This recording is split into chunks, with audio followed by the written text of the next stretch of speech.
मंडळींनो, आज सुद्धा 5 वाजता झापडा उघडूची लागली हो. ओ काय करशाल, आमचा बायो चालला गावा का आणि ते का सोडूक जाऊचं होतं स्टेशन का. तर उठलाय, थोबाडावर पाणी वगैरे मारलंय आणि ह्या बापड्या झाकडी या कळायचो. सकाळीच 5 वाजता भाकरी आणि भाजी खाऊक बसलो. तर त्यांना सुद्धा आवरल्या आणि बॅगे वगैरे घेतला आणि निघाला. रिक्षा पकडले, स्टेशनला जाऊन पोहोचले तर तिकटीसाठी ही मोठी गर्दी. त्याच्यात ते काका होते झोपेत, त्यांना 200 रुपये दिले आणि ते माका पाटी देत होते 330 रुपये. त्यांचे आपले पाटी गेले परत आणि ट्रेन पकडून दिवा स्टेशनला इला. मंडळीनो, आधीच लोकांनी बसान घेतलेले आणि आता माका टेन्शन इला, चुकान कधी ह्याका जागा गावली नाही तर ह्या दिवसभर ऐकवतला तुम्ही उशीर केलास म्हणून जागा नाही गावली. पण देवाच्या दयेने एका काकांका आमचे थोबडे बघून दया इली आणि त्यांनी बायोक आमच्या बसाक दिला आणि माझ्या जीवात जीव इलो.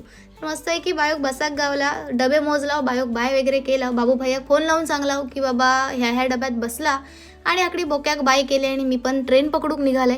ट्रेन पकडल्याने मंडळीनो आता घराक निघालाय. तर आमचे डोंबिवलीचे रस्ते तुमका माहीतच आहेत, कमरेचा बिरडा होता 10 मिनिटात. तर घरात पोचलाय तर पप्पा आणि आई झोपलेले. तर म्हटलं ह्यांका काय उठवता नाही. तर म्हटलं आता करू काय, जर झोपलंय तर शिरा पडली ती माझी झोप म्हणजे माझा असा तटक्या होता की मग त्या कामाचं सुद्धा सत्यानाश. त्याच्यामुळे म्हटलं काय पण होऊन दे, झोपणार नाही. तर आईन भाकरी भाजी करूनच ठेवलेल्या आणि म्हटलं बाकीचं आपण आवरून घेऊया, कारण तसं पण माझ्याकडे 1.5 तास शिल्लक होतो.